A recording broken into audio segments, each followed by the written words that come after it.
Hello chers élèves, donc aujourd'hui nous allons parler des inéquations du premier degré à une inconnue. Alors qu'est-ce que c'est qu'une inéquation? Alors comme son nom l'indique, ça ressemble un petit peu à l'équation, mais la différence c'est que là c'est une inégalité. On n'a pas égal, mais on a inférieur ou supérieur. Et de la même façon que pour les équations, il y a des valeurs de x qu'on essaie de trouver. Donc je vous donne un exemple d'inéquation. Par exemple 1 plus x inférieur à 4, eh bien ça c'est une inéquation.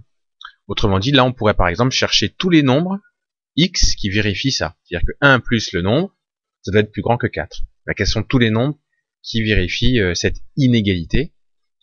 Ça correspondrait à la résolution de l'inéquation. Alors, une inéquation, pour la résoudre, on va s'y prendre un petit peu comme pour les équations.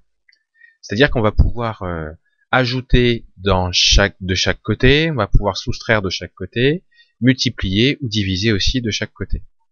Mais il va quand même y avoir quelques différences.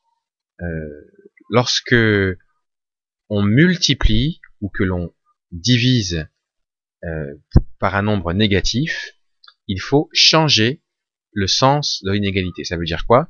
Ça veut dire que si on avait inférieur, il faudrait le changer en supérieur. Je donne un exemple concret. Imaginez que on est moins 3x plus grand que 6, plus grand que 7. Allez.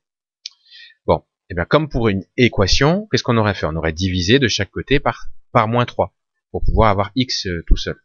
Alors, je fais une autre étape et j'écris moins 3x, je divise par moins 3, le 7, je le divise aussi par moins 3. Du coup, comme j'ai moins 3 ici et là, ça, on peut le barrer. Mais comme on a divisé par un nombre négatif, on ne laisse pas l'inégalité dans le même sens. On la change de sens. Et donc du coup, on aura x inférieur à moins 7 tiers. Alors ça, ce sont des choses que, sur le fait que l'inégalité change de sens, ce sont des choses que vous avez vues en quatrième. Donc je vous invite à faire référence au cours de quatrième pour essayer de revoir tout ça.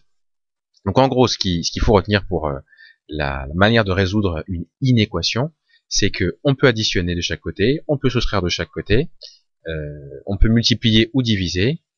Ça fonctionne un petit peu comme une équation, mais attention, la différence, c'est que quand on multiplie ou qu'on divise par un nombre négatif, il faut changer le sens de l'inégalité.